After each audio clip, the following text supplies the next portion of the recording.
Elijah Carter had lived a life defined by dignity, quiet generosity, and respect for his community. At 76 years old, his days followed a steady rhythm. Every Tuesday, without fail, he walked to the small jewelry store at the corner of Maple and Pine Street. It was a tradition he had kept for 20 years, ever since he first moved into the neighborhood. The store was once owned by Mr. Thompson, a man Elijah had known well, but now it was managed by Rachel Hill, a much younger woman. Elijah's routine had always been simple: a cup of chamomile tea every morning, the same way his late wife Martha had liked it, and a walk to the store to trade in old jewelry or purchase new pieces. His wife had passed away many years ago, but the memories of her lingered in everything he did. Even after all these years, he still brewed the tea for her, though he never drank it. He left it on the table and imagined her sitting across from him. Today, however, something felt different. As Elijah entered the jewelry store, the bell above the door jingled as usual, but the warmth he had grown accustomed to over the years was absent. The young woman behind the counter, Stephanie, barely looked up as he approached. She took the ring Elijah wanted to trade in without acknowledging him, her fingers moving mechanically over the piece. "Good morning, Stephanie," Elijah said, his voice warm, hoping to break the silence. "I'd like to trade this old ring for a new one, something a bit more sparkling this time." Stephanie gave a curt nod but didn't respond. Elijah's smile faded. There was something off about the way she was treating him. He'd been coming here every Tuesday for 2 decades, and yet she didn't recognize him. She seemed almost indifferent. After a few moments, as Stephanie looked up, her face cold. "I'm sorry, but I'll need to verify the provenance of this ring. Can you provide any documentation or a receipt?" Elijah blinked in confusion. "I've been coming here for years," he said. "Mr. Thompson sold me this ring. It's from your store." "Without proof of purchase, I'm afraid I can't process the exchange," she said flatly, not even glancing at him as she turned to speak to the manager, Rachel Hill. Elijah stood there, taken aback by the sudden coldness. He had expected a simple transaction, not this treatment.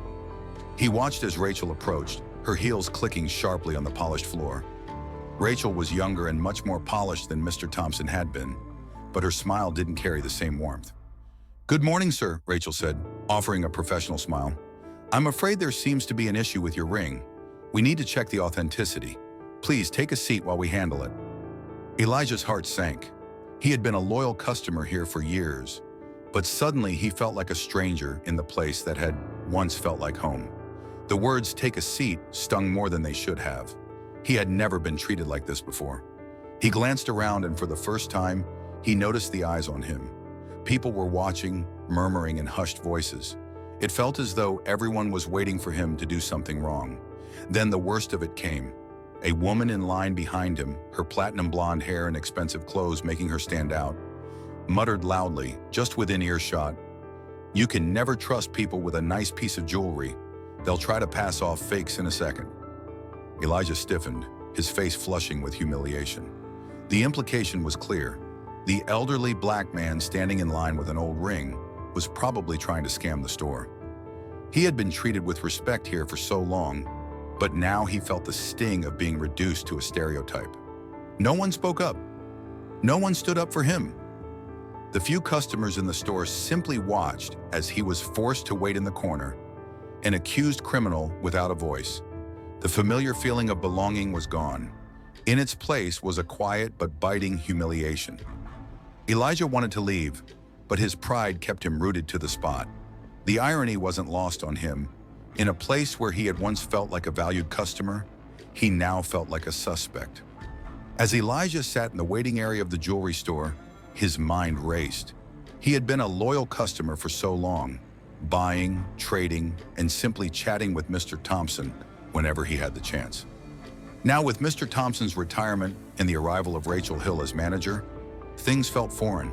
The store had been an anchor in his life, a place where he was recognized and respected. But today, it felt like a different world altogether. He shifted uncomfortably in the plastic chair. The store's polished floors and glass counters suddenly felt too cold, too clinical. Elijah watched as Rachel and Stephanie exchanged a few low words behind the counter. He caught fragments of their conversation, words like verify and unsure, but nothing that made him feel more at ease. The minutes ticked by slowly, and every second that passed felt like a weight pressing down on him. As the store bustled with customers and the ringing of registers, Elijah tried to keep his composure. He had lived a long life, one filled with quiet dignity. He knew that sometimes people, whether intentionally or not, treated him differently because of the color of his skin. It wasn't something new, it was just part of life.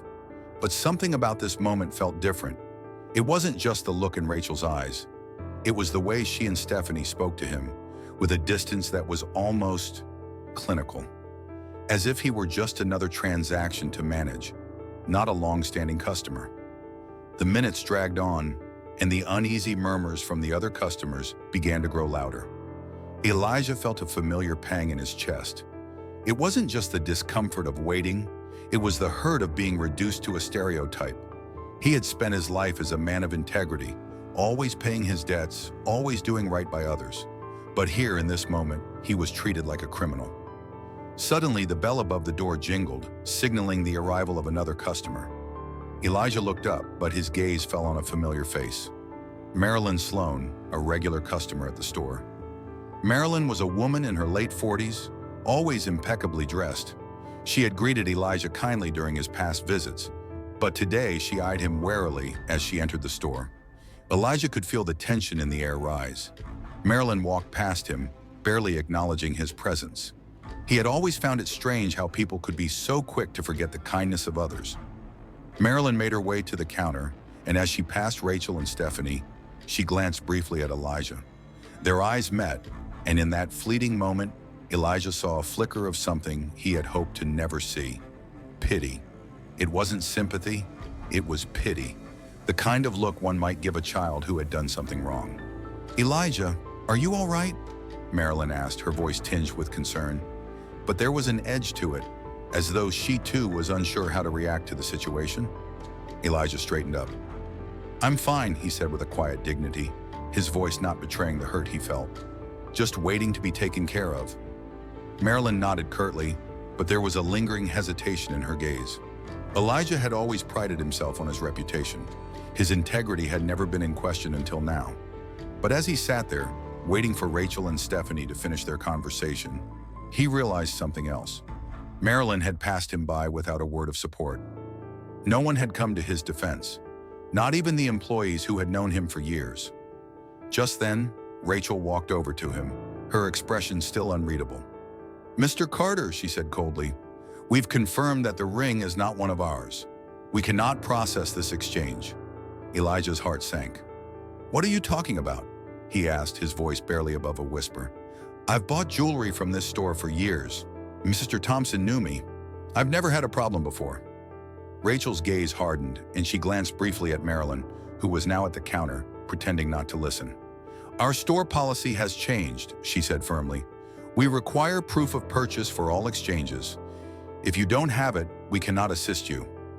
Elijah's hands gripped the armrests of the chair, knuckles turning white. He had been coming here for decades, and now he was being told that he wasn't good enough to exchange a ring that he had bought from this very store. "Is that the policy for everyone?" Elijah asked, the words coming out more sharply than he intended. "Or just for me?" Rachel hesitated for a moment, then glanced at Stephanie, who stood silently by the counter. "It's the policy for all customers," she replied, her tone almost dismissive. Elijah took a deep breath, trying to control the anger that was building inside him. He had been treated with dignity here before, but now it felt like he was just another suspicious face in the crowd, a problem to be dealt with. "Very well," Elijah said quietly, standing up slowly, his old joints creaking in protest. "I'll take my business elsewhere." His voice was calm, but inside he was seething. As he turned to leave, Marilyn gave him a quick look, her face betraying a hint of guilt, but she didn't speak. No one spoke up for him. Elijah walked out of the store, the door closing softly behind him, and he felt the weight of the stairs on his back. Outside, the cool breeze hit him like a slap in the face, but it did little to ease the burning humiliation inside. The thought that crossed his mind as he walked away wasn't about the ring or the store. It was about the way people saw him. It wasn't about who he was. It was about what they thought he was. Elijah Carter walked slowly down the street, the soft tap of his cane echoing in the empty sidewalk. The air was crisp, but the chill had nothing to do with the weather. He had been a man of pride and dignity, and for the first time in a long while, both had been shaken. The events at the jewelry store had left him feeling exposed in a way that was hard to describe. As he walked past the familiar storefronts, his mind kept returning to the same thought. Why hadn't anyone spoken up? Why hadn't anyone defended him? The image of Marilyn's uncomfortable glance stung the most. She had seen the injustice, but like the rest of them, she had remained silent. His long walk home was filled with a deep, abiding frustration, not just with the store, but with the entire system that allowed these subtle injustices to continue without consequence. By the time Elijah reached his small house, the sky had darkened and the neighborhood had quieted. He placed his cane by the door and stepped inside, closing it gently behind him. The house felt cold and empty, the way it always did now that Martha was gone. Elijah had always been a man who took solace in routine, in the small comforts of life, his worn Bible, the weathered chair in the living room, the faint scent of chamomile tea that lingered from mornings gone by. But tonight, even those things failed to comfort him. He sank into the old armchair, staring at the dim glow of the lamp beside him. His mind drifted back to the store, back to Rachel's cold demeanor, to the dismissive way she had treated him. He had never been one to raise his voice or demand attention, but the way he had been treated today felt wrong. It wasn't just the ring, it was the way he was treated as though he didn't belong, as though his years of loyalty, his years of coming in every Tuesday without fail, counted for nothing. In that moment, he realized something he had been too proud to admit. This was more than just one store. This was the world he had lived in his whole life. He thought of his son, Andre. It had been decades since they last spoke, and even though Andre had built an empire for himself in the tech world, Elijah had never been able to shake the feeling that his son had left him behind. Andre had once been a bright, ambitious young man, but the years had turned him into someone Elijah hardly recognized. He didn't blame him. He understood the drive, the hunger for success. But a part of him had always hoped that Andre would return, not for his money, but for the values Elijah had tried to instill in him. Just then, Elijah's phone buzzed on the table. It was a text from a number he didn't recognize. He picked it up, his thumb hovering over the screen. "I saw what happened at the store. It's not right. You shouldn't have been treated like that." Elijah read the message twice, unsure of who it could be from. The message was followed by a video clip of him walking out of the jewelry store, his cane clattering on the pavement as he exited. It was brief, but it captured the moment of his humiliation in a way that left Elijah feeling exposed again. He didn't know who had recorded it, but something told him it had been shared far beyond the people who had been in the store that day. Elijah sat back in his chair, the weight of the situation settling in. This wasn't just about a ring anymore. It was about something deeper, a public shaming that had the potential to go viral, to be seen by people he didn't even know. The thought filled him with dread. His life had always been about quiet acts of service, fixing things around the neighborhood, lending a hand where it was needed. But now it seemed his life was becoming something different, a spectacle. The video didn't just capture his departure from the store. It captured something more. It captured the way the world looked at him, old, fragile, invisible. But in that moment, he realized something else. Maybe it wasn't just about being seen. Maybe it was about being heard. He dialed the number he had hoped he wouldn't have to call. Andre's name appeared on the screen, and for a long moment, Elijah hesitated. He hadn't spoken to Andre in years, not since their last argument over his son's decision to leave home. But this wasn't about their past anymore. It was about something bigger. "Hello?" Andre answered, his voice distant and businesslike. "Andre," Elijah said quietly, "it's me." There was a long pause on the other end of the line. Elijah could hear the faint hum of traffic in the background. "Dad?" Andre's voice softened. "What's going on? I saw the video." Elijah took a deep breath. "I don't know what's happening, son," he said, his voice faltering slightly. "But I need you to know. I need you to know what's been happening all these years. I've been treated like this my whole life, son. Just invisible. And today, at that store, it hit me. It hit me hard." Andre's voice was quieter now, more concerned. I'm sorry, Dad. I didn't know. I didn't realize. What can I do? Elijah leaned back in his chair, his mind racing. For the first time in years, he felt like he might have a chance to be heard. He wasn't sure what Andre could do, or if anything would change. But in that moment, something shifted. I don't know yet, son, Elijah said, but I'm not going to be invisible anymore. Not if I can help it. The next few days passed in a blur for Elijah Carter. His phone buzzed constantly with messages from people he didn't know, commenting on the viral video of him leaving the jewelry store. Some were sympathetic, others less so. Some spoke of injustice, while others questioned the integrity of his actions. The video had spread like wildfire, and his life, once quiet and contained, was now a topic of public debate. What troubled him more than the video's viral spread, however, was the sudden reappearance of his son. Andre had been distant for so many years, chasing his own dreams in the tech world, that Elijah had almost resigned himself to never hearing from him again. But now Andre was back in his life, drawn not by a desire to reconnect, but by the injustices Elijah had experienced. After their phone call, Elijah had been uncertain whether Andre would take any action or if the situation would be swept under the rug like so many others in his life. But just a few days after that conversation, Elijah was jolted awake by a knock on his door early in the morning. He opened the door to find Andre standing on the porch, a man in his mid-40s now, still tall and imposing, but with a weary look that seemed to reflect the years of success and the cost it had taken. Andre had changed in ways Elijah couldn't quite place. He was no longer the ambitious young man who had left home years ago. There was a coldness about him now, a sharp edge to his demeanor that made Elijah wonder if his son was still the boy he had raised. "Dad," Andre said, his voice filled with a seriousness Elijah hadn't heard in years. "We need to talk." Elijah stood aside, motioning for Andre to come in. "What's this about?" he asked, his voice calm, but his heart racing. He had no idea what Andre had planned, but there was something in his son's eyes that spoke of a decision already made. Andre stepped inside, taking in the small, modest home that had been the center of his childhood. He seemed almost uncomfortable, like a visitor in a place he no longer recognized. "Dad, I've been thinking," Andre began, rubbing the back of his neck. A nervous habit Elijah hadn't seen in a long time. "The way you were treated at that store, it's not right. It's not just about that damn ring. It's about how they looked at you, how they treated you." Elijah remained silent, watching his son. He had been waiting for Andre to come to this conclusion, but hearing it out loud made it all the more real. "I've made arrangements," Andre continued, his voice hardening. "I'm buying the jewelry store." Elijah blinked in surprise. "What do you mean? Buying it?" "Exactly what I said," Andre replied, his eyes steely.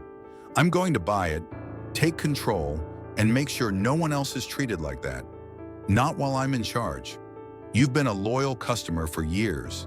That store doesn't deserve your loyalty after what they did." Elijah's heart clenched. He hadn't expected Andre to take such drastic action, and yet in some way, it felt like something he'd been waiting for. For his son to finally show up, not as the boy who had left him behind, but as someone willing to fight for what was right. "But Andre," Elijah said slowly, his voice tinged with a quiet sadness, "it's not just about that store. It's about something bigger. This is how it's been my whole life. The world sees me a certain way because of the color of my skin. They don't see me for who I am, for what I've done." Andre's expression softened for a moment, but his resolve didn't waver. "I know, Dad, I know, but that's why I have to do something. I'm not just doing this for you. I'm doing it for the community. This isn't just about getting back at one store. It's about showing people that you don't get to treat someone like that just because of who they are." Elijah felt a lump form in his throat. He had spent years quietly accepting the way things were, never questioning it, never expecting anyone to come to his defense. And now his son, the very person he had raised to be independent and self-reliant, was standing before him, ready to challenge the system in a way Elijah never could. "What are you going to do?" Elijah asked, his voice barely above a whisper. Andre's jaw tightened, his eyes flashing with determination. "I'm going to change that store. I'm going to make it a place where people aren't judged by how they look, where everyone, regardless of their background, is treated with dignity. Elijah looked at his son, a mix of pride and confusion filling his chest. He had never imagined Andre would do something like this. His son, the tech mogul who had built an empire, was using his power to fight a battle Elijah had fought silently for decades. And as much as Elijah was proud of Andre's success, he couldn't help but feel a sense of loss. His son was fighting a battle that Elijah had long accepted as his own. "I don't know if you can change the world, son," Elijah said softly, "but I'm proud of you for trying." Andre stepped forward, placing a hand on his father's shoulder. "I'll do what I can, Dad, but you're not alone in this anymore." For the first time in years, Elijah allowed himself to feel hope. In the days following their conversation, things moved quickly. Andre wasted no time making his presence known in the jewelry store. The purchase was finalized sooner than Elijah had expected, and the new sign went up on the store's front window just as quickly: Carter's Community Jewelry. It was a stark change from the cold, corporate feel the store had previously held. Now the interior felt warmer, more welcoming, with an emphasis on the community. Andre's changes weren't just about the physical appearance of the store. They were about rewriting the store's policies to ensure fairness and respect for everyone who walked through its doors, no matter their background or income. The first few days of the store's transformation were met with mixed reactions. Some longtime customers were confused by the changes, while others were openly hostile to the idea of a business owner shaking things up. But Andre was resolute. He spoke to the media about the importance of inclusion, about his father's dignity, and how it had been trampled by a system that cared more about appearances than integrity. And slowly, the tides began to turn. Elijah watched from the sidelines, feeling a mix of pride and unease.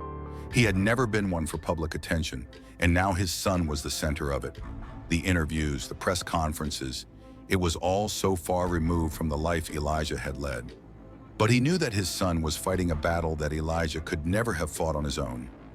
One afternoon, Elijah found himself standing outside the jewelry store, watching people walk in and out. He was still getting used to the idea of Andre's involvement, but there was something different now, something hopeful. He saw a young man approach the store, hesitate, then walk in with a nervous look. Elijah recognized him immediately. It was Luis Santiago, the young security guard from the bank. Luis had been the one to escort Elijah out, to humiliate him, and Elijah had been unsure of what had become of him after that day. Luis caught sight of Elijah as he entered the store. He approached slowly, looking uncomfortable, but his eyes were filled with something that Elijah had not expected: regret. "Mr. Carter," Luis said quietly, his voice tentative, I owe you an apology."